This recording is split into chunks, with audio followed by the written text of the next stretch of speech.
ಒಬ್ಬ business man ರಾಜಕಾರಣಿನೂ ಬಂದ್ರ ತಕ್ಷಣವೇ ನೀವು ಸಿಬ್ಬಂದಿಗಳು ಬರ್ತಾರೆ. ನಾವೆಲ್ಲಾ ಮಾಧ್ಯಮದಲ್ಲಿ ನೋಡ್ತಿರ್ತಾರೆ ಸರ. ನೀವು ಒಂದು ತಾಸಾದ್ರೂ ನಾವು ನಿಂತರು ನೀವ್ ಯಾಕೆ ಬರ್ಲಿಲ್ಲ ಸರ?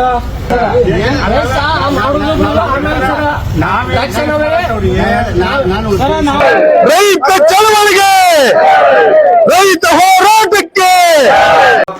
ವೀಕ್ಷಕರಿಗೆ ನಮಸ್ಕಾರಗಳ್ರಿ. ಗರ್ದಿಗಮ್ಮತ್ ಪೇಜ್ ಫಾಲೋವರ್ ಆಗ್ರಿ, ಯೂಟ್ಯೂಬ್ ಸಬ್ಸ್ಕ್ರೈಬ್ ಆಗ್ರಿ, ಶೇರ್ ಮಾಡಿರಿ, ಲೈಕ್ ಮಾಡಿರಿ, ಕಮೆಂಟ್ ಮಾಡಿರಿ. ಇವತ್ತು ನಿಮ್ಮೆಲ್ಲರ ರೈತ ನಾಯಕರು, ಅಖಿಲ ಕರ್ನಾಟಕ ಕಬ್ಬು ಬೆಳೆಗಾರ ಸಂಘದ ಪ್ರಧಾನ ಕಾರ್ಯದರ್ಶಿಗಳು, ಖ್ಯಾತ ವಕೀಲರು, ರೈತ ಪರ ಚಿಂತಕರು, ನಮ್ಮ ವಾಹಿನಿಯ ಹಿರಿಯರಾದಂಥ ಗುಂಡಪ್ಪ ಕಮತಿಯವರ ಭಾಳ ದಿವಸದಿಂದ ಹೇಳತ್ತಿದ್ರು. ಅವರು ಸ್ಕೇಲ್ ಆಫ್ ಫೈನಾನ್ಸ್, ರೈತರಿಗೆ ಯಾವ ರೀತಿ ನಾವು ಸಾಲ ಕೊಡಬೇಕು, ಯಾವ್ಯಾವ ಬೆಳೆ ಮ್ಯಾಗ ಒಂದು ಚಿಂತನೆ ಆಗಬೇಕು. ಆ ಒಂದು ಕಮಿಟಿ ಒಳಗೆ ಯಾರ್ಯಾರು ಇರ್ತಾರೋ, ಯಾಕಂದ್ರೆ ಯಾವ ಮನುಷ್ಯ ರೈತಾಕಿ ಮಾಡಿದ ಅನುಭವ ಇರ್ತೈತಿ. ಬೀಜ ಕೆಟ್ಟು ಬೀಳ್ತೈತಿ, ಗೊಬ್ಬರ ಕೆಟ್ಟು ಬೀಳ್ತೈತಿ, ಕಳೆ ಕೆಟ್ಟು ಖರ್ಚು ಹತ್ತೈತಿ. ಒಟ್ಟಾರೆ ಅದರ ಶ್ರಮ ಏನೈತೆ ಅನ್ನೋದು ರೈತಗೆ ಗೊತ್ತಿರ್ತೈತೆ. ರೈತ ಕುಟುಂಬದಿಂದ ಬಂದವ್ರಿಗೆ ಗೊತ್ತಿರ್ತೈತೆ. ಎಷ್ಟು ಖರ್ಚು ಮಾಡಬೇಕಾಗ್ತೈತಿ, ಅದಕ್ಕೆ ಉತ್ಪನ್ನ ಏನು ಬರ್ತೈತಿ, ಅದಕ್ಕೆ ಬೆಲೆ ಏನಾಗ್ತೈತಿ, ಸಾಲ ಬ್ಯಾಂಕಿಗೆ. ಯಾಕಂದ್ರೆ ಒಟ್ಟಾರೆ ರೈತನ ಪರಿಸ್ಥಿತಿ ದೇಶದೊಳಗೆ ಸಾಲ ತೆಗೆದ ಏನು ಮಾಡ್ಲಾಕ್ ಬರ್ದಂಥ ಪರಿಸ್ಥಿತಿ ಐತಿ. ಸಾಲ ತೊಗೊಂಡ್ರೆ ಅವ್ನು ಮುಂದಿನ ವರ್ಷದ ಬಿತ್ತಿಗೆ ಅವ್ನು ಅಂಥ ಒಂದು ಇವತ್ತು ದೇಶಕ್ಕೆ ಅನ್ನ ಹಾಕು ರೈತನ ಪರಿಸ್ಥಿತಿ ಇಂಥ ಪರಿಸ್ಥಿತಿ ಒಳಗೆ ಬಂದೈತಿ. ಈಗ ಸ್ಕೇಲ್ ಆಫ್ ಫೈನಾನ್ಸ್ ಅಂದ್ರೆ ರಾಷ್ಟ್ರೀಕೃತ ಬ್ಯಾಂಕ್ಗಳಾಯ್ತು, ಇವತ್ತು DCC ಸಹಕಾರಿ ಬ್ಯಾಂಕ್ಗಳಾಯ್ತು. ಒಂದು ಎಕರೆಗೆ ರೈತಿಗೆ ಕಬ್ಬಿಗೆ ಎಷ್ಟು ಕೊಡಬೇಕು, ಇತರೆ ಬೆಳೆಗಳಿಗೆ ಎಷ್ಟು ಕೊಡಬೇಕು ಅನ್ನೋದು ಅವ್ರ ಅಂಕಿ ಅಂಶದೊಂದಿಗೆ ಗುಂಡಪ್ಪ ಕಮತೆ ವಕೀಲರು ಹೇಳ್ತಾರೆ. ಇದ್ರ ಬಗ್ಗೆ ಶೇರ್ ಮಾಡಬೇಕು, ಕಮೆಂಟ್ ಮಾಡಬೇಕು, ಲೈಕ್ ಮಾಡಬೇಕು. ಒಟ್ಟಾರೆ ನಮ್ಮ ಜಿಲ್ಲೆಯೊಳಗಾತು ಅನೇಕ ಕಡೆ ರೈತರಂದ್ರೆ ಜಮೀನು ಕೊಟ್ಟಿರ್ತಾರೆ, ಸಾಕಷ್ಟು ಪ್ಲೇಜ್ ಮಾಡ್ಕೊಂಡಿರ್ತಾರೆ. ಆದರೆ ಅವ್ರು ಸಾಲ ಕೊಡಕ್ಕೆ ಹಿಂದೆ ಮುಂದೆ ಮಾಡ್ತಿರ್ತಾರೆ. ಅದ ಒಂದು ಯಾವುದೋ ಕಾರ್ಖಾನೆ, ಸಕ್ರೆ ಕಾರ್ಖಾನೆ, ಅದು ಏನು ಫಾರ್ಮೇಷನ್ ಮಾಡಿ ಬೋಗಸ್ ಮಾಡಿಕೊಂಡು ಅದು ಲೂಟಿ ಮಾಡಿ ಹೋದ್ರೂ ಆ ಕಡೆ ಹೊಳ್ಳಿ ಯಾರೂ ಅವ್ರ ಮ್ಯಾಗ ಹಿಡಿದು ಇರೋದಿಲ್ಲ. ಅದ್ರ ಬಗ್ಗೆನೂ ಕೂಡ ಗುಂಡಪ್ಪ ಕಮತೆಯವರ ನಮ್ಮ ವೀಕ್ಷಕರ ಮುಂದೆ ಹೇಳ್ಬೇಕಂತ ಅವ್ರನ್ನ ನಾನು ಕೇಳ್ಕೊತೀನಿ. ನಮಸ್ಕಾರ ಗೌಡ್ರು. ಈಗ ಈ ಸ್ಕೇಲ್ ಆಫ್ ಫೈನಾನ್ಸ್ ಏನೈತಿರಲ್ಲ, ಇದಕ್ಕೆ 2 ಕಮಿಟಿ ಇರ್ತಾವ್ರಿ. ಒಂದು ಸ್ಟೇಟ್ ಲೆವೆಲ್ ಕಮಿಟಿ ಇರ್ತೈತಿ, ಒಂದು ಡಿಸ್ಟ್ರಿಕ್ಟ್ ಲೆವೆಲ್ ಕಮಿಟಿ ಇರ್ತೈತಿ. ಸ್ಟೇಟ್ ಲೆವೆಲ್ ಕಮಿಟಿಗೆ SLTC ಅಂತ ಹೆಸರಿಟ್ಟಾರ. ಡಿಸ್ಟ್ರಿಕ್ಟ್ ಲೆವೆಲ್ DLTC ಅಂತ ಇಟ್ಟಾರ. ಅಂದ್ರೆ ಸ್ಟೇಟ್ ಲೆವೆಲ್ ಟೆಕ್ನಿಕಲ್ ಕಮಿಟಿ ಅಂತ. ಸ್ಟೇಟ್ ಲೆವೆಲ್ ಟೆಕ್ನಿಕಲ್ ಕಮಿಟಿ ಅದು ರಾಜ್ಯ ಮಟ್ಟದ್ದು. ಡಿಸ್ಟ್ರಿಕ್ಟ್ ಲೆವೆಲ್ ಅದ DLTC. ಸ್ಟೇಟ್ ಲೆವೆಲ್ ಕಮಿಟಿಯಾಗ ಯಾರ್ಯಾರು ಇರ್ತಾರ್ರಿ? ಸ್ಟೇಟ್ ಲೆವೆಲ್ ಕಮಿಟಿ ಒಳಗೆ 19 ಮಂದಿ ಮೆಂಬರ್ ಅದಾರ. ಎಲ್ಲ IAS ಆಫೀಸರ್ಸ್ ಅದಾರ. 19 ಜನ ಎಲ್ಲ IAS ಆಫೀಸರ್. ರೈತರು ಯಾರು ಇಲ್ಲ? ಇಲ್ರಿ. ಈ 19 ಜನರು ಎಲ್ಲ ಎಂಪ್ಲಾಯೀಸ್ ಅದಾರ. ನೌಕರರು. ಎಲ್ಲ ಕೃಷಿ ಇಲಾಖೆಯಿಂದ ಅದಾರು, ನಬಾರ್ಡ್ದಿಂದ ಅದಾರು. ಅಗ್ರಿಕಲ್ಚರ್ ಲೆವೆಲ್ ಕಮಿಟಿಯಾಗ ಹೆಂಗಿರ್ತಾರೆ? ಡಿಸ್ಟ್ರಿಕ್ಟ್ ಲೆವೆಲ್ ಕಮಿಟಿ ಒಳಗೆ ಡಿಸ್ಟ್ರಿಕ್ಟ್ DC ಅಂಡರ್ನೊಳಗೆ ಇರ್ತೈತಿ ಸರ್ ಅದು. ಏನ್ರಿ? ಅಲ್ಲಿ ಎಲ್ಲ ಅಧಿಕಾರಿ ವರ್ಗ. ಅಲ್ಲೇ ಎಲ್ಲ ಅಧಿಕಾರಿ ವರ್ಗ ರೀ. ಅಂದ್ರೆ ರೈತರು ಈ ಕಮಿಟಿ ಒಳಗೆ ರೈತರು ಯಾರು ಒಬ್ರು ಇರುವುದಿಲ್ಲ. ಅಂದ್ರೆ ಅದ್ರ ಅನುಭವ ಇದ್ದವ್ರು ಇರುವುದಿಲ್ಲ ಅಂತ ಯಾರು ರೈತರು ಇದ್ರೊಳಗಿಲ್ಲ. ರೈತರ ಅನುಭವ ಅಥವಾ ಕಷ್ಟ ಏನೈತೆ ಅನ್ನೋದನ್ನು ಇವ್ರಿಗೆ ಯಾರು ಗೊತ್ತೈತೋ ಇಲ್ಲ ಗೊತ್ತಿಲ್ಲ ನನಗೆ. ಇನ್ನ ಈ ಕಮಿಟಿ ಫಾರ್ಮೇಶನ್ ಮಾಡಿ ಇವ್ರು ಏನ್ ಮಾಡ್ತಾರ ಅಂದ್ರೆ ಪ್ರತಿ ವರ್ಷ ಸ್ಕೇಲ್ ಆಫ್ ಫೈನಾನ್ಸ್ ಅಂತ ತೆಗಿತಾರ. ಎಷ್ಟು ವರ್ಷಕ್ಕೊಮ್ಮೆ ಮಾಡ್ತಾರ ಅದನ್ನ? ಪ್ರತಿ ವರ್ಷ ಮಾಡ್ಬೇಕು. Every year. ಈ ವರ್ಷದ ಮಾಡಿದಾರೆ? ಈ ವರ್ಷದ ಮಾಡ್ಯಾರ್ರಿ. ಅದ್ರಾಗ ಈಗ 2025-26 ಮಾಡ್ಯಾರಿ. ಇದು 2025-26 ಅದ್ರಾಗ ನಮ್ಮ ಜಿಲ್ಲಾಕ ಕಬ್ಬು ಬೆಳೆಗೆ ಎಷ್ಟು ಕೊಡ್ಬೇಕಂತ ಐತ್ರಿ ಅದ? ಇಲ್ಲ, ಮೊದಲು ಸ್ಕೇಲ್ ಆಫ್ ಫೈನಾನ್ಸ್ ಅಂದ್ರೆ ಏನ್ ಹೇಳ್ತಾರೆ? ಸ್ಕೇಲ್ ಆಫ್ ಫೈನಾನ್ಸ್ ಅಂದ್ರೆ ಒಬ್ಬ ರೈತ ಯಾವ ಬೆಳಿತಾನ ಅದಕ್ಕೆ ಖರ್ಚು ವೆಚ್ಚದ ಅನುಗುಣವಾಗಿ ಅವ್ನು ಸಾಲ ಕೊಡ್ಬೇಕು. ಅದೇ ರೀತಿ ಈ ಇಂಡಸ್ಟ್ರಿಗಳಿಗೆ ಅಥವಾ business people scale of finance limit ಇರ್ತದೆ. They are taking the decision. ಅವ್ರು ಅದ್ರೊಳಗೆ ನಿರ್ಣಯ ತಗೋಬೇಕು. ಎಲ್ಲ ಬ್ಯಾಂಕರ್ಸ್ ಇಲ್ಲ, ಇವ್ರು ಏನ್ ಮಾಡ್ತಾರಲ್ಲ ಇದ್ರ ಮ್ಯಾಗ ಎಲ್ಲ ಬ್ಯಾಂಕರ್ಸ್ ಒಳಗೆ ಕಳಿಸ್ತಾರ. ಅಡಾಪ್ಟ್ ಮಾಡ್ಕೋಬೇಕು. ಇದನ್ನ ಕಂಪಲ್ಸರಿ, ಇದನ್ನ ಮ್ಯಾಂಡೇಟ್ರಿ ಐತಿ, ಈ ಪ್ರಕಾರ ನೀವು ಸಾಲ ಕೊಡ್ರಿ ಅಂತ ಕಳಿಸ್ತಾರ ಅವ್ರು. ಈಗ ಸ್ಕೇಲ್ ಆಫ್ ಫೈನಾನ್ಸ್ ಬಗ್ಗೆ ನಂದು ಹಿಂದೂ ನಾ SLDB ಮೀಟಿಂಗ್ ಅಂದ್ರೆ ಸ್ಟೇಟ್ ಲೆವೆಲ್ ಬ್ಯಾಂಕರ್ಸ್ ಕಮಿಟಿ ಮೀಟಿಂಗ್ನೊಳಗೂ ನಾ ಮಾತಾಡೀನಿ. ಇದನ್ನು ನಾನು ಕರೆದಿದ್ರು ಅವರು ಒಂದ್ಸಲ. ಕರೆದ ನಾ ಮಾತಾಡೀನಿ. ಏನು ಮಾತಾಡೀನಿ ಅಂದ್ರೆ, ಒಬ್ಬ ರೈತ ಮಿನಿಮಮ್ ಒಂದು 5 ಎಕರೆ ಜಮೀನು ಹೊಂದ್ಯಾನ ಅಂತ ತಿಳ್ಕೊಡ್ರಿ. 5 ಎಕರೆ ಜಮೀನು ಹೊಂದಿದಂಥ ಒಬ್ಬ ರೈತ ಹ್ಮ್ ಅವ ಆ ಜಮೀನನ್ನು ಸಾಲ ತಗೊಳ್ ಮುಂದೆ ಆ ಬ್ಯಾಂಕಿಗೆ ಪ್ಲೇಜ್ ಮಾಡ್ತಾನೆ. ಹ್ಮ್ ಪ್ಲೇಜ್ ಮಾಡಿದಾಗ ಅದನ್ನು ನೋಂದು ಆಕತಿ. ಓಕೆ ಒಂದು ಫಾರ್ಮ್ ಇರ್ತೈತೆ ಅವ್ರದ್ದು. ಹ್ಮ್ ಆ ಫಾರ್ಮ್ದೊಳಗೆ ನೀವೇನು ಮಾಡಿರಿ 1 ಲಕ್ಷ ಮೇಲ್ಪಟ್ಟು ಆದ್ರೆ ನೋಂದು ಮಾಡ್ಕೊಂಬರ್ತಾರೆ. ಓಕೆ ಆ ನೋಂದದೊಳಗೆ ಕಂಡೀಷನ್ಸ್ ಏನು ಇರ್ತಾವೆ ಅಂದ್ರೆ, ಒಂದು ವೇಳೆ ನೀ ಈ ಸಾಲ ತುಂಬಲಿಲ್ಲ ಅಂದ್ರೆ ನಿಮ್ಮ ಜಮೀನನ್ನು ನಾವು ಯಾವುದೇ ಕ್ಷಣದಲ್ಲಿ ತುಂಬದೇ ಇದ್ರೆ ಯಾರಿಗೆ ಎಷ್ಟೇ ರೊಕ್ಕಕ್ಕಾದ್ರೂ ನಾವು ಮಾರಾಟ ಮಾಡ್ತೀವಿ, ಮಾರ್ತೀವಿ, ಉಳ್ದದಕ್ಕೆ ಮಾತ್ರ ನಿನ್ನ ಮೇಲೆ ರಿಕವರಿಗೆ ಬರ್ತೀವಿ ಅಂತಾರ ಒಪ್ಪುವಂತ ರೈತರಿಗೆ. ಹೌದು. ಈಗ ನಾ ಏನಂತೀನಿ, 5 ಎಕರೆ ಜಮೀನು ಇರುವಂಥ ಒಬ್ಬ ರೈತನ ಆಸ್ತಿ ಮೌಲ್ಯ ಎಷ್ಟೈತಿ? ಈಗ ಎಕರೆಗೆ 40-50 ಲಕ್ಷ, 50 ಲಕ್ಷ ಹಿಡ್ಕೊಂಡ್ರು ಸಹಿತ 2.5 ಕೋಟಿ ಆಗ, 40 ಲಕ್ಷ ಹಿಡ್ಕೊಂಡ್ರೆ 2 ಕೋಟಿ ಆಗ. 2 ಕೋಟಿ ರೂಪಾಯಿ ಸೆಕ್ಯೂರಿಟಿ ನಿಮ್ಮಲ್ಲಿದ್ದಾಗ ಈ ಸ್ಕೇಲ್ ಆಫ್ ಫೈನಾನ್ಸ್ ಮಾಡೋ ಮುಂದೆ ನೀವು ಲಿಮಿಟೇಷನ್ ಯಾಕೆ ಹಾಕಿರಿ? ಈಗ ಒಬ್ಬ ಇಂಡಸ್ಟ್ರಿಯಲಿಸ್ಟ್ ಈಗ 3 ವರ್ಷದ ಕಂಪಲ್ಸರಿ IT ರಿಟರ್ನ್ಸ್ ತಗೋಬೇಕು, ಅವ್ನ ಬ್ಯಾಲೆನ್ಸ್ ಶೀಟ್ ನೋಡ್ಬೇಕಂತ ಐತಿ. ಹೊಸ ಮೆಂಬರ್ಶಿಪ್ ಈ ವರ್ಷ ತಗೋತಾನವ, ಮೆಂಬರ್ ಹಾಕನು ಅಥವಾ ಬ್ಯಾಂಕಿನ ಖಾತೆ ತೆಗಿತಾನು, ಅವ್ನ ಇನ್ಫ್ಲೂಯೆನ್ಸ್ ಅಪ್ಲೈ ಮಾಡಿ without any security bogus statement ತಗೊಂಡ, ಅಕೌಂಟ್ ಸ್ಟೇಟ್ಮೆಂಟ್ ತಗೊಂಡ 100 ಕೋಟಿ 200 ಕೋಟಿ ಗಂಟೆ ನೀವು ಸಾಲ ಕೊಡ್ತೀರಿ, ತಗೊಳಕತ್ತೀರಿ. ಉದಾಹರಣೆ ರಗಡದಾವ ಈಗ ನಮ್ಮ ಕಣ್ ಮುಂದೆ. ಮತ್ತೆ ಇವ್ರಿಗೆ ಯಾಕೆ ಲಿಮಿಟೇಷನ್? ಅಂದ್ರೆ ಬೋಗಸ್ ಮುನಿಸ್ಕೊಳ್ಳೋರಿಗೆ ಸಾಲ ಕೊಡ್ತೀರಿ. ಪ್ರಾಮಾಣಿಕವಾದ ರೈತ ಅನ್ನದಾತ, ದೇಶದ ಅನ್ನದಾತ ಐತಿರಿ, ಅವಂಗೆ ಯಾಕೆ ರಿಸ್ಟ್ರಿಕ್ಷನ್ ಹಾಕಿರಿ? ಇದೆಲ್ಲ ಈಗ ನಾವು ನೋಡ್ತೇವೆ, ದಿನನಿತ್ಯ ನೋಡಾಕತ್ತೀವಿ ನಾವು. ನೀವು 2 ಕೋಟಿ ರೂಪಾಯಿ ಅಥವಾ 2.5 ಕೋಟಿ ರೂಪಾಯಿ ಆಸ್ತಿ ಮೌಲ್ಯ ನಿಮ್ಮಲ್ಲಿ ಸೆಕ್ಯೂರಿಟಿ ಇದ್ದಾಗ 50% ಆ ಆಸ್ತಿ ಮೌಲ್ಯದ 50% ಕೊಡ್ರಲ್ಲ, ಅರ್ಧದಷ್ಟು ಕೊಡ್ರಿ. 1.5 ಕೋಟಿ ರೂಪಾಯಿ ಸ್ಯಾಂಕ್ಷನ್ ಮಾಡಿ ಕೊಡ್ರಿ ಅವಾಗ. 1 ಕೋಟಿ 1.25 ಲಕ್ಷ ಸ್ಯಾಂಕ್ಷನ್ ಮಾಡಿ ಕೊಡ್ರಿ. DCC ಬ್ಯಾಂಕಿನ ಕೊಟ್ಟಿದಾರಲ್ರಿ, ಈಗ 120 ಕೋಟಿ ಕೊಟ್ಟಿಲ್ಲೇನ್ರಿ? ನೀವ್ ಯಾಕಿಲ್ಲ? 10 ಎಕರೆ ಕಂటే ಕೊಟ್ಟಾರ. 10 ಎಕರೆ ಕೊಟ್ಟಿದಾರ ಅಂತ ಸುದ್ದಿ ಐತಿ, ನಮಗೇನು ಗೊತ್ತಿಲ್ಲ, ಇನ್ನು ಅಧಿಕೃತವಾಗಿ ಏನು ಬಂದಿಲ್ಲ. ಮತ್ತೆ ಅದಕ್ಕೆ ಕೊಡಬಾರ್ದು. ನೀವ್ ಯಾಕೆ ರೈತರು ಕೊಡಬಾರ್ದು? ಮತ್ತು ನನಗೆ ಇದನ್ನು ಅಪೆಕ್ಸ್ ಬ್ಯಾಂಕಿನಿಂದ ಅವ್ರೇನು ಒಂದು ಸ್ಕೇಲ್ ಆಫ್ ಫೈನಾನ್ಸ್ ಅನೌನ್ಸ್ ಮಾಡ್ಯಾರಲ್ಲ, ಆ ಡಾಕ್ಯುಮೆಂಟ್ ತೊಗೊಂಬಂದೇನೆ ನಿಮ್ಮ ಹತ್ರ. ಅದು 2025-26 ಇದರೊಳಗೆ ಅಪೆಕ್ಸ್ ಬ್ಯಾಂಕಿನವ್ರು ಏನು ಹೇಳ್ತಾರೆ ಅಂದ್ರೆ, ಡಿಸ್ಟ್ರಿಕ್ಟ್ ವೈಸ್ ಕ್ರಾಪ್ ವೈಸ್ ಇದನ್ನು ಕೊಡ್ತಾರೆ ಅವ್ರು ಪ್ಯಾಟರ್ನ್. ಕಬ್ಬಿಂದ ಒಂದು ಹೇಳಿಬಿಡ್ರಿ ನಮ್ಗೆ. ಕಬ್ಬಿಂದ ಹೇಳ್ತೇನೆ ನೋಡ್ರಿ. ಕಬ್ಬಿಂದ ನಮ್ಮ ಬೆಳಗಾವಿ ಡಿಸ್ಟ್ರಿಕ್ನಾಗ 81,900 ರೂಪಾಯಿ ಹಚ್ಚಗಬ್ಬಿಗೆ ಕೊಡಬೇಕು. ಹಚ್ಚು ಕಬ್ಬಿಗೆ 60,900 ರೂಪಾಯಿ ಕುಳಿಯಕ್ಕೆ ಕೊಡ್ಬೇಕು. ಈಗ ಎಷ್ಟು ಕೊಡ್ತಾರೆ ಬ್ಯಾಂಕಿನವ್ರು? ಈಗ ನಮ್ಮಲ್ಲೇ ನಾ ನಿನ್ನೆ ಕೇಳಿದ್ದೀನಿ 40,000 ರೂಪಾಯಿ ಕೊಡ್ತೀವಿ ಅಂತಾರೆ. ಒಂದು ಎಕರೆಗೆ 40,000. ಅದು 3 ವರ್ಷ ಆಯ್ತು, ಏನೂ ಹೆಚ್ಚಾಗಿಲ್ಲ. ಸ್ಕೇಲ್ ಆಫ್ ಫೈನಾನ್ಸ್ ಏನೂ ಡಿಫ್ರೆನ್ಸ್ ಆಗಿಲ್ಲ. 3 ವರ್ಷದಿಂದ 3 ವರ್ಷದಿಂದ ಇಷ್ಟ ಐತೆ ಅಂತಾರ ಅವ್ರು. ಆಮೇಲೆ ನ್ಯಾಷನಲೈಸ್ ಬ್ಯಾಂಕ್ದವ್ರ ಅವರು ಇದನ್ನ ಅವಾಯ್ಡ್ ಮಾಡ್ಯಾರ. ಆದ್ರೆ 70,000 ಬಂದಾರ. ಒಂದು ಎಕರೆ ಕಬ್ಬಿಗೆ 70,000 ಕೊಡ್ತಾರೆ. ಅದು ತಪ್ಪಾದ. ಅದಕ್ಕೆ ನಾ ಏನಂತೀನಿ, ನೀವು ಸ್ಕೇಲ್ ಆಫ್ ಫೈನಾನ್ಸ್ ಮಾಡೋ ಮುಂದೆ ರೈತರನ್ನು ಇದ್ರ ಕಮಿಟಿ ತಗೊಳ್ರಿ, ಅವ್ರ ಕಷ್ಟ ನಷ್ಟಗಳನ್ನು ಕೇಳ್ರಿ, ಅವ್ರಿಗೆ ಏನು ತೊಂದರೆ ಆಕತ್ ಕೇಳ್ಕೊಂಡ ಇದನ್ನ ಸ್ಕೇಲ್ ಆಫ್ ಫೈನಾನ್ಸ್ ಮಾಡ್ರಿ. ಈಗ ನಿನ್ನೆ ನಮ್ಮ ರೈತ ಸಂಘದವ್ರು DCC ಬ್ಯಾಂಕ್ ಮುಂದೆ ಸತ್ಯಾಗ್ರಹ ಮಾಡಿದ್ರು.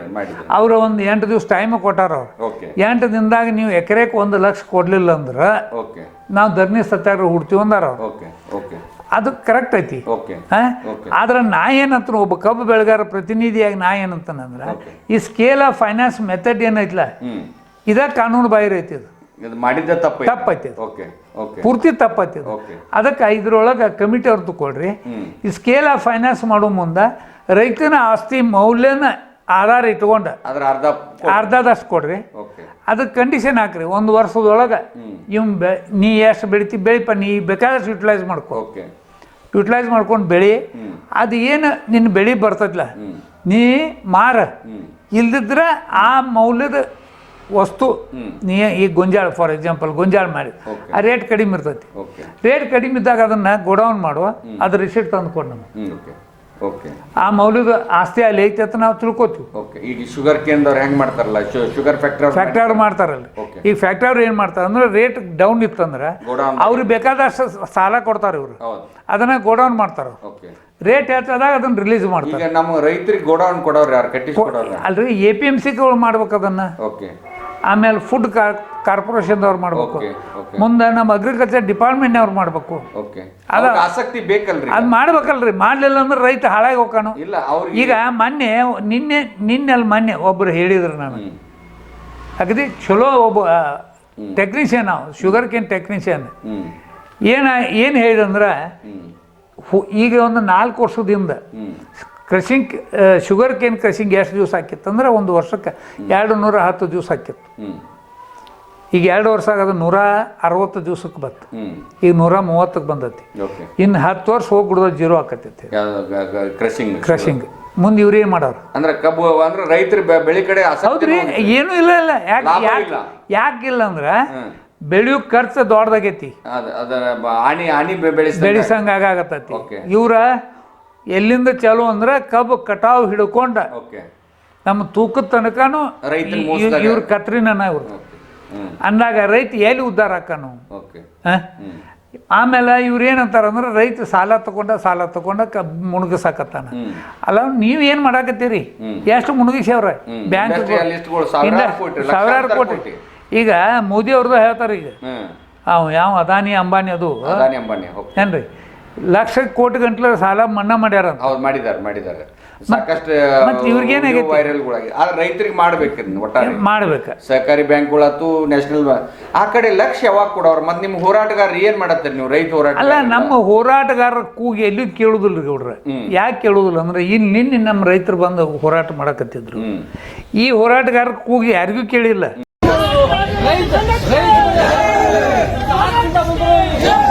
ಇದೇ ರೀತಿ ರೈತರು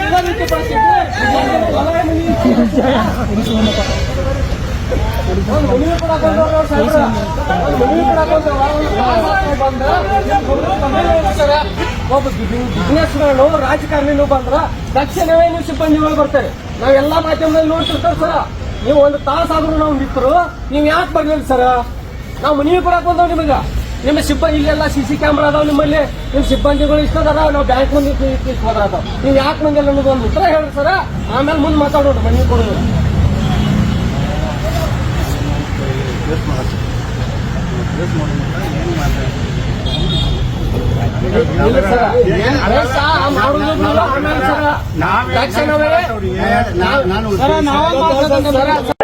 ರೈತ ಸಂಘವ ಮಹಾಸಂಘ ಒಕ್ಕೂಟಕ್ಕೆ, ರೈತ ಚಳವಳಿಗೆ, ರೈತ ಹೋರಾಟಕ್ಕೆ, ರೈತ ತಾಯಂದಿರಿಗೆ ಜೈ ಜವಾನ್, ಜೈ ಜವಾನ್, ಜೈ ಕರ್ನಾಟಕ ರಾಜ್ಯ ಸಂಘಕ್ಕೆ ಜಯವಾಗಲಿ, ಕರ್ನಾಟಕ ರಾಜ್ಯ ಸಂಘಕ್ಕೆ ಜಯವಾಗಲಿ. ಏನೇ ಬರಲಿ, ಏನೇ ಬಗೆ ಹೋರಾಟ, ನ್ಯಾಯಕ್ಕಾಗಿ ಹೋರಾಟ, ನ್ಯಾಯಕ್ಕಾಗಿ ಹೋರಾಟ, ಎಲ್ಲಿವರೆಗೆ ಹೋರಾಟ, ಎಲ್ಲವರೆಗೆ ಹೋರಾಟ, ಎಲ್ಲಿವರೆಗೆ ಹೋರಾಟ, ಎಲ್ಲವರೆಗೆ ಹೋರಾಟ. ಸಿಸಿ ಬ್ಯಾಂಕ್ ಆಡಳಿತ ಬಂದವರಿಗೆ ಬೇಕು. ಇನ್ನೊಂದು ವಿಷಯ, ನಮ್ಮ ರೈತರು ಇವಾಗ ಬ್ಯಾಂಕ್ ಮಧ್ಯವರ್ತಿ ಬ್ಯಾಂಕಿಗೆ ನಾವು ಕರ್ನಾಟಕ ರಾಜ್ಯ ರೈತ ಸಂಘಗಳ ಬರೆಯಂದಿಟ ಹಾಗೂ ಎಲ್ಲ ರೈತ ಸಂಘಗಳ ಒಕ್ಕೂಟದಿಂದ ಒಂದು ಮನವಿ ಪತ್ರ ಕೊಡಕ್ ಬಂದೇವಿ. ಏನಪ್ಪಾ ಅಂದ್ರ ಇವತ್ತು ಎಲ್ಲ ನಮ್ಮ ಬ್ಯಾಂಕಿನವರು ಕೆಲ ಭ್ರಷ್ಟರಿಗೆ, ಪ್ರಭಾವಿಗಳಿಗೆ ಸಿಕ್ಕಾಪಟ್ಟೆ 1 ಎಕರೆಗೆ 10 ಕೋಟಿ 20 ಕೋಟಿ ಗಂಟೆ ಕೊಡತಾರ. 12 ಎಕರೆಗೆ ಜಯಶೀಲ್ ಶೆಟ್ಟಿ ಅನ್ನೋರಿಗೆ ಇಲ್ಲೇ ಹುಕ್ಕೇರಿ ಅಲ್ಲ ಘಟಪ್ರಭಾದಲ್ಲಿ 120 ಕೋಟಿ ರೂಪಾಯಿ ಪ್ರಭಾವ ಬೀರಿ ಅವರು ಸೆರೆ ಮಾರೋರು. ಅದಕ್ಕೆ ಅವ್ರಿಗೆ 120 ಕೋಟಿ ರೂಪಾಯಿ ಸಾಲ ಕೊಟ್ಟಿದ್ದಾರೆ. ಅದಕ್ಕೆ ನಮ್ಮ ರೈತರಿಗೆ 25ರಿಂದ 40 ಸಾವಿರ ರೂಪಾಯಿ ಕೊಡ್ತಾರ 1 ಎಕರೆಗೆ. 1 ಎಕರೆ ಕಬ್ಬು ಹಾಕಕ್ಕೆ ಎಷ್ಟು ಖರ್ಚು ಬರ್ತೈತಪ್ಪ ಅಂದ್ರ 60-70 ಸಾವಿರ ರೂಪಾಯಿ ಖರ್ಚು ಬರ್ತೈತಿ. ಅದಕ್ಕಾಗಿ ಇದೆಲ್ಲ ಹೋಗಲಾಡಿಸ್ಬೇಕಂತೇಳಿ ನಮ್ಮ ಒಕ್ಕೂಟದಿಂದ ರೈತ ಸಂಘದಿಂದ ನಮಗೆ ಕನಿಷ್ಠ 1ರಿಂದ 1.5 ಲಕ್ಷ ರೂಪಾಯಿ ರೈತರಿಗೆ ಬೆಳೆ ಸಾಲವನ್ನ ಕೊಡ್ಬೇಕಂತೇಳಿ ಮನವಿ ಕೊಡಕ್ ಬಂದೇವಿ. ಆಮೇಲೆ ಇದೇನ 120 ಕೋಟಿ ರೂಪಾಯಿ ಸಾಲ ಕೊಟ್ಟಿದಾರಲ್ಲ, ಅದು ಯೋಗ್ಯ ತನಿಖೆ ಆಗ್ಬೇಕು. ಯಾರು ಕೊಟ್ಟಿದಾರು, ಯಾರ ರಾಜಕಾರಣಿಗಳು, ಯಾರ ಡೈರೆಕ್ಟರು, ವ್ಯವಸ್ಥಾಪಕ ನಿರ್ದೇಶಕರು ಕೊಟ್ಟಿದಾರಲ್ಲ ಅದು ತನಿಖೆ ಆಗ್ಬೇಕಂತೇಳಿ ನಮ್ಮ ಒತ್ತಾಯ ಐತಿ. ಇದಕ್ಕ 1.5 ಲಕ್ಷ ರೂಪಾಯಿ ನಮ್ಮ ಪ್ರತಿ ಎಕರೆಗೆ ನಮ್ಮ ರೈತರಿಗೆ PKP ಸೊಸೈಟಿಗಳಿಗೆ ಕೊಡ್ಬೇಕಂತೇಳಿ 1.5 ಲಕ್ಷ ರೂಪಾಯಿ ಕನಿಷ್ಠ ಕೊಡ್ಬೇಕಂತೇಳಿ ಒತ್ತಾಯ ಮಾಡ್ತೀವಿ. ಮಾಡ್ಲಿಲ್ಲ ಅಂದ್ರ 8-10 ದಿವಸದೊಳಗ ನಾವು ಬ್ಯಾಂಕಿಗೆ ಅಹೋರಾತ್ರಿ ಧರಣಿ ಸತ್ಯಾಗ್ರಹ ಮಾಡ್ತೇವಂತೇಳಿ ಈ ದಿಶೆಯೊಳಗೆ ಹೇಳಿಕ್ ಇಷ್ಟಪಡ್ತೇನೆ. ಈಗ 8 ದಿವಸ ಟೈಮ್ ಕೊಡ್ತೇವ್ರಿ ನಮ್ಮ ಒಕ್ಕೂಟದಿಂದ ಎಲ್ಲ. ಅದಕ್ಕಾಗಿ ಹೇಳಿ ನನ್ನ ಮಾತು ಮುಗಿಸ್ತೀನಿ. ಬೀರಪ್ಪ ದೇಶನವರು, ಕರ್ನಾಟಕ ರಾಜ್ಯ ರೈತ ಸಂಘ ಮಹಾಸಂಘ ಒಕ್ಕೂಟ ರಾಜ್ಯಾಧ್ಯಕ್ಷ. ಇವಾಗ ಅವ್ರ ಅಭಿವೃದ್ಧಿ ಏನ್ ಮಾಡ್ತಾರಲ್ಲ, ಬಂಡವಾಳಶಾಹಿಗಳಿಗೆ ದುಡ್ಡಿದ್ದವ್ರಿಗೆ ಸೆರೆ ಮಾರೋರಿಗೆ ಸಾಲ ಕೊಡತ್ತಾರು, ರೈತರಿಗೆ 25ರಿಂದ 30-40 ಸಾವಿರ ರೂಪಾಯಿ ಕೊಡತ್ತಾರ. ಇದು ಯಾವ ನ್ಯಾಯ ಸರ? ಇದು ರೈತರ ಬ್ಯಾಂಕ್ ರೀ, ಸೆರೆ ಮಾರಾಡ್ದಲ್ಲ. ಇದು ಹಿಂಗ್ ಮಾಡಿದ್ರೆ ಅಭಿವೃದ್ಧಿ ಹೆಂಗಾಗ್ತದೆ ಸರ್? ಅದಕ್ಕೆ ದಯವಿಟ್ಟು ತಮ್ದೆಲ್ಲ ಮಾಧ್ಯಮ ಮುಖಾಂತರ ನಾನು ಬಿಡ್ಕೊತೀನಿ, ಈ ನಮ್ಮ ರೈತರಿಗೆ 1.5 ಲಕ್ಷ ರೂಪಾಯಿ ಕನಿಷ್ಠ 1 ಎಕರೆ ಕೊಡ್ಬೇಕಂತೇಳಿ ಒತ್ತಾಯ ಮಾಡ್ತೀನಿ ತಮ್ಮ ಮುಖಾಂತರ. ಅಲ್ಲ ಏನ್ ಮಾಡಲ್ಲ. ಈಗ ಅಲ್ಲಿ ಒಳಗೆ ಸೇರ್ಯಾರಲ್ಲ, ಅವ್ರಿಗೆ ಅವ್ರ ಈ ಇಂಡಸ್ಟ್ರಿಯಲಿಸ್ಟ್ಗಳು ಕೂಗ ಅವ್ರಿಗೆ ಕೇಳ್ತತಿ. ಆದ್ರೆ ಈ ರೈತರು ಕೂಗ್ ಕೇಳುದಿಲ್ಲ. ಎಲ್ಲ ಸಹಕಾರಿ ಬ್ಯಾಂಕ್ ಆಯ್ತು, ನ್ಯಾಷನಲೈಸ್ ಬ್ಯಾಂಕ್ ಆಯ್ತು, ಎಲ್ಲ ರೈತರನ್ನ ತುಳಿಯೋದನ್ನ ಇವ್ರ ಮೂಲ ಉದ್ದೇಶ. ಅಂದ್ರೆ ರೈತ ಈ ಬೆಳೆಯೋದು ಬಿಟ್ರೆ ಒಂದ್ ಹೇಳಕ್ ರೈತ ಬೆಳೆಯೋದ ಕಡಿಮೆ ಮಾಡಿದಾರ ಬಿಟ್ಟಂದ್ರೆ ಏನ್ ತಿಂತಾರ ಇವ್ರು? ನಿಮಗೆ ಹೇಳಲ್ರಿ ಈಗ ಅವ ಹೇಳಿದ್ದನೇ ಹೇಳಿದ್ನ. ಇನ್ನು 10 ವರ್ಷ ಶುಗರ್ ಇಂಡಸ್ಟ್ರೀಸ್ ಎಲ್ಲ ಜೀರೋ ಆಕಾವ, ಸಕ್ರೆ ಅಂತನವ್ರು ಇವರು. ಈಗ 40 ರೂಪಾಯಿ ನಾವು ಇಷ್ಟು ಬೆಳೆದ 40 ರೂಪಾಯಿಗೆ 1 ಕಿಲೋ ಸಕ್ಕರೆ ಸಿಗತ್ತತಿ. ಇನ್ನು ಜೀರೋನ ಆದ್ರ 140 ರೂಪಾಯಿ ಆಕತಿ. ಏನ್ ರೈತರಿಗೆ ಬೆಲೆ ಸಿಗ್ಬೋದಂತಾರೆ? ಬೆಳೆಯವ್ರ ಯಾರ್ರಿ ಆಗ ಏನು ಹೊಲ ಮಾರ್ಕೊಂಡು ಎಲ್ಲ ತಿನ್ನೋರಾಗಿ ಹೋಗಿರ್ತಾನೆ. ಆಗಿರುದಿಲ್ಲ, ಹೊಲನ ಮಾರ್ಕೊಂಡು ಹೋಗಿರ್ತಾನೆ. ಈ ಒಂದು ಸ್ಕೇಲ್ ಆಫ್ ಫೈನಾನ್ಸ್ ಇದು ತಪ್ಪೈತಂತಾರೆ, ಪೂರ್ತಿ ತಪ್ಪೈತ್ರಿ. ಇದು ರೈತರನ್ನ ಹಾಕೊಂಡು ಇದಕ್ಕೆ ಇನ್ನೊಂದು ಎಕ್ಸಾಂಪಲ್ ಕೊಡ್ತೇನೆ ನಿಮಗೆ. ಇವತ್ತು ನೋಡ್ರಿ, ಅಡತಿ ಅಂಗಡಿ ಅವ ಒಂದು APMC ಒಳಗೆ ಹೋಗಿ ಒಂದು ಲೈಸೆನ್ಸ್ ಪರವಾನಗಿಗೆ ತಗೊಂಬಂದ ಒಂದು ಅಂಗಡಿ ಇಟ್ಟಂದ್ರೆ 2 ವರ್ಷ 2 ಮಜಲ್ ಮನೆ ಕಟ್ಟಿರ್ತಾನೋ, ಕಾರ್ನಾಗ ಅಡ್ಡಾಡ್ತಿರ್ತಾನೋ.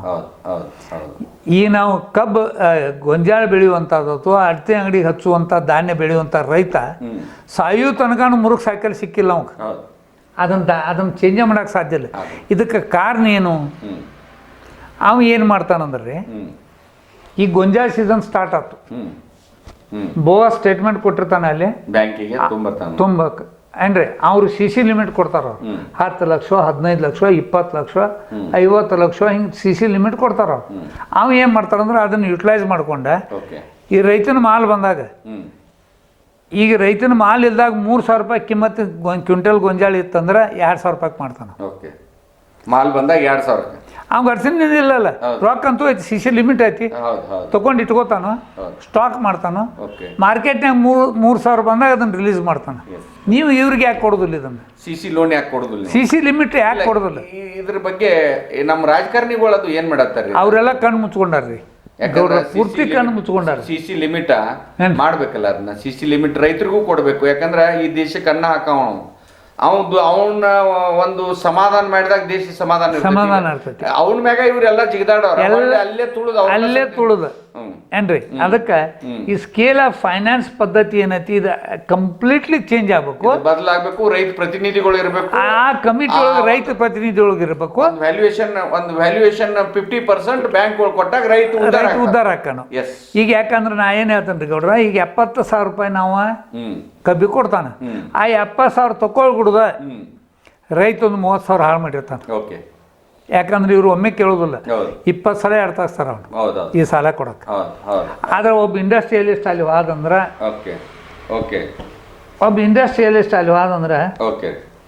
ಅವ್ರು ಏನ್ ಮಾಡ್ತಾರಂದ್ರೆ, ಅವನು ಒಳಗೆ ಕುಣಿಸಿ, ನಿನ್ನೆ ನಮ್ಮ ರೈತನದವ್ರು ಅದನ್ನ ಅಂದ್ರ, ಯಾರೇ ನಾವು ರೈತರು ಬಂದ್ರೆ ಹೊರಗೆ ನಿಂದಿರ್ಸ್ತೀರಿ, ಒಬ್ಬ ಇಂಡಸ್ಟ್ರಿಯಲಿಸ್ಟ್ ಬಂದಂದ್ರೆ ಒಳಗೆ ಕರೆದ ಚಾ ತರ್ತೀರಿ. ಅವೇನೂ ಮಾಡೋದಿಲ್ಲ, ನಿಮ್ಮನ್ನ ಲೂಟಿ ಮಾಡ್ಕೊಂಡು ಹೋಗಕ್ಕೆ ಬಂದಾನ. ಎಲ್ಲಾ ಕಡೆ ಲೂಟಿ ಮಾಡೋದು ಇಂಡಸ್ಟ್ರಿಯಲ್. ನಾವು ರೈತರ ಯಾವುದೋ ಹಣಕಾಸು ಸಂಸ್ಥೆಯನ್ನು ಉದ್ಧಾರ ಮಾಡಕ್ ನಿಂತೀವಿ, ಅವ್ರ ಲೂಟಿ ಮಾಡಕ್ ನಿಂತಾರ, ಅಂಥವ್ರು ಒಳಗೆ ಕರೆದು ಕುಣಿಸ್ತೀರಿ. ಈಗ ಇವ್ರು ಏನು ಮಾಡ್ತಾರಂದ್ರೆ, ಒಬ್ಬ ಇಂಡಸ್ಟ್ರಿಯಲಿಸ್ಟ್ ಬಂದಂದ್ರೆ ಇಮಿಡಿಯೇಟ್ ಅವ್ನು ಏನೂ ಕೇಳೋದಿಲ್ಲ. ಅವ್ರು ಒಂದು ಬೋಗಸ್ ಸ್ಟೇಟ್ಮೆಂಟ್ ತೊಗೊಂಡವ್ರ ಎಷ್ಟು ಬೇಕು, ಯಾಕಂದ್ರೆ ಅಷ್ಟು ವಜನ ತಂದಿರ್ತಾನೆ ನಾವು. ಮೇಲೆ ಪೊಲಿಟಿಕಲ್ ಪ್ರೆಷರ್ ತರ್ತೈತಿ, ಅಥವಾ ವಸೂಲಿ ಹೆಚ್ಚಿರ್ತಾನೆ. ಒಟ್ಟಾರೆ ಇಂಡಸ್ಟ್ರಿಯಲಿಸ್ಟ್ಗಳು ಈ ದೇಶನ ಲೂಟಿ ಲೂಟಿ ಮಾಡತ್ತಾರು, ಲೂಟಿ ಮಾಡತ್ತಾರು, ಎಲ್ಲರಿಗೂ ಕಣ್ಣಾಗ ಮಣ್ಣು ಒಗ್ಯಾತಾರ. ಮಣ್ಣೋಗಿ ಆಗ್ತದೆ. ಒಟ್ಟಾರೆ ನಿಮ್ಮ ವಿಚಾರ ಈ ಒಂದು ವ್ಯಾಲ್ಯೂಯೇಷನ್ ಪ್ರಕಾರ ಸಿಸಿ ಕೊಡ್ಬೇಕು ರೈತರಿಗೆ, ಒಟ್ಟಾರೆ ಅವ್ರಿಗೆ ಅವ್ರ ವ್ಯಾಲ್ಯೂಯೇಷನ್ ಆ ಭೂಮಿ ವ್ಯಾಲ್ಯೂಯೇಷನ್ ಪ್ರಕಾರ ಅವ್ರೇನು ಸೆಕ್ಯೂರಿಟಿ ತಗೊಂಡಿರ್ತಾರೆ. ಇವ್ರು ಮಾಡಿರ್ತಾರಲ್ಲ, ಎಲ್ಲೋ ಒಂದು ಗುಡ್ದಾಗ ಏನೇ ಮಾಡ್ಕೊಂಡ್ ಬರೋದು, ಅದಕ್ಕೆ ವ್ಯಾಲ್ಯೂಯೇಷನ್ ಹಚ್ಚೋದು. ಏನೇ ಅಂದ್ರೆ ಅದ ಯಾವ ಜಮೀನ್ ಇಲ್ಲ, ಏನೂ ಇಲ್ಲ ಇಲ್ಲ ಕಮರ್ಷಿಯಲ್ ಏನೇ ಇಂಡಸ್ಟ್ರಿಯಲ್ ಏನೇ ಮಾಡಿರಂದ್ರೆ ಅದಕ್ಕೆ ಅದು ಮಾಡಿಸ್ತಾರೆ. ಯಾವನೋ DC ಮಾಡಿಬಿಡ್ತಾರೋ, ಅದು ಮಾಡ್ಕೇಸ ಅದು ಏನೇ ವ್ಯಾಲ್ಯೂಯೇಷನ್ ಅನ್ನೋದು ಸಿಕ್ಕಾಪಟ್ಟೆ ಸಲ ತಗೊಳ್ದು ಮುಣಿಸೋದು. ಇದನ್ನ ಬಿಟ್ರೆ ಬೇರೆ ಈಗ ನೋಡ್ರಿ ಗೌಡ್ರು ಹೇಳ್ತೀನಿ, ಇನ್ನೊಂದು ಹೇಳ್ತೀನಿ. ಈಗ ನಾವು ಸೊಸೈಟಿಯ ಸಾಲ ತಗೊಂಡಿವಿ ತಿಳ್ಕೊಳ್ರಿ. ಸೊಸೈಟಿಯಾಗ ನಾವು ಸಾಲ ತಗೊಂಡಾಗ ಅದ್ರ ಮೇಲೆ ಭುಜ ಇರ್ತಾರೆ ಉತ್ತಾರದಾಗ. ಮತ್ತೊಂದು ಬ್ಯಾಂಕ್ನಾಗ ಹೋದ್ರೆ ಇದನ್ನ ಕ್ಲಿಯರೆನ್ಸ್ ತಗೊಂಬಾತ ಹೇಳ್ತಾರೆ. ಅವ್ರಿಗೇನು ಇಲ್ಲ ಇಲ್ಲ ಇಲ್ಲ ಯಾವ ಮತ್ತೆ ಈ ಬ್ಯಾಂಕ್ ಟೊಪ್ಪಿಗೆ ಹಾಕೋದು, ಮತ್ತೊಂದು ಬ್ಯಾಂಕಿಗೆ ಹೋಗೋದು, ಮತ್ತೆ ಅಲ್ಲಿ ಟೊಪ್ಪಿಗೆ ಹಾಕೋದು, ಮತ್ತೊಂದು ಬ್ಯಾಂಕಿಗೆ ಹೋಗೋದು. ಇದಂಗೆ ನಡೆದೈತಿ. ಒಟ್ಟಾರೆ ಈ ಬಗ್ಗೆ ಒಟ್ಟಾರೆ ನೀವು ರೈತ ಸಮುದಾಯಕ್ಕೆ ಏನ್ ಕರೆ ಕೊಡ್ತಾರೆ? ಅದಕ್ಕೆ ನಾ ಏನಂತೀನಿ ರೀ, ರೈತ ಸಮುದಾಯಕ್ಕೂ ಕರೆ ಕೊಡ್ತೀನಿ, ಅದರಂತೆ ನಮ್ಮ ಸರ್ಕಾರಕ್ಕೂ ಎಚ್ಚರಿಕೆ ಕೊಡ್ತೀನಿ. ಈ ರೈತರ ಬಗ್ಗೆ ನೀವು ಯಾವ್ಯಾವ ಕಮಿಟಿ ಮಾಡಾಕತ್ತಿರಲ್ಲ, ಅದ್ರೊಳಗೆ ಬರೀ ಆಫೀಸರ್ಸ್ನ ಇಟ್ಕೊಂಡು ನೀವು ಮಾಡಕ್ ಹೋಗ್ಬೇಡ್ರಿ.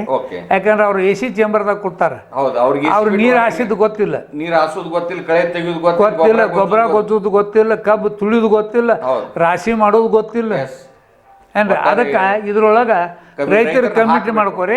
ಆಮೇಲೆ ನಮ್ಮ ರೈತ ಪ್ರತಿನಿಧಿಗಳು ಏನದಾರಲ್ಲ, ಅಥವಾ ರೈತ ಸಂಘದವರು, ಅಥವಾ ನಮ್ಮ ರೈತ ಸಮುದಾಯ ಅಂಥವ್ರನ್ನ ಆ ಕಮಿಟಿ ಒಳಗೆ ತಕ್ಕೊಂಡ್ರಿ. ಆಮೇಲೆ ಈ ಎಲ್ಲ ರೈತ ಒಕ್ಕೂಟಗಳು ಒಂದಾಗಿ ಈ ರೈತರಿಗೆ ಆಗುವಂಥ ಅನ್ಯಾಯದ ವಿರುದ್ಧ ಸಮಗ್ರವಾದ ಹೋರಾಟಕ್ಕೆ ನೀವೆಲ್ಲರೂ ಅಣಿಯಾಗ್ರಿ ಅಂತ ತಿಳ್ಕೊಂಡು ಈ ವಾಹಿನಿ ಮೂಲಕ ಹೇಳ್ತೀನಿ. ನಮಸ್ಕಾರ. ಒಟ್ಟಾರೆ ರಾಜ್ಯದ ಮುಖ್ಯಮಂತ್ರಿಗಳೇ, ಕೃಷಿ ಸಚಿವರೇ, ವಕೀಲರಾದಂಥ ಗುಂಡಪ್ಪ ಕಮ್ತಿಯವರು ಹೇಳಿದ್ನ ಲಕ್ಷ್ಯ ಕೊಡ್ರಿ. ಒಟ್ಟಾರೆ ರೈತ ಹರಿದಂಚೋಗಿರುವಂಥ ರೈತ ನಾಯಕರೆಲ್ಲ ಇದ್ರ ಕಡೆ ಲಕ್ಷ್ಯ ಕೊಡ್ರಿ. ಎಲ್ಲೋ ನಾವು ಬಾಜಿ ಮಾರ್ಕೆಟ್ ತೆಗೆದು ಅಲ್ಲಿ ಹಾಕಿದ್ವು, ಇಲ್ಲಿ ಹಾಕಿದ್ವು, ಈ ಕಡೆ ಗುದ್ದಾಡಕ್ಕೆ ಹೋಗ್ಬೇಡ್ರಿ. ಈ ಮೂಲಭೂತ ರೈತಿಗೆ ಏನ ಸಮಸ್ಯೆಗಳದಾವಲ್ಲ ಆ ಕಡೆ ಲಕ್ಷ್ಯ ಕೊಡ್ರಿ.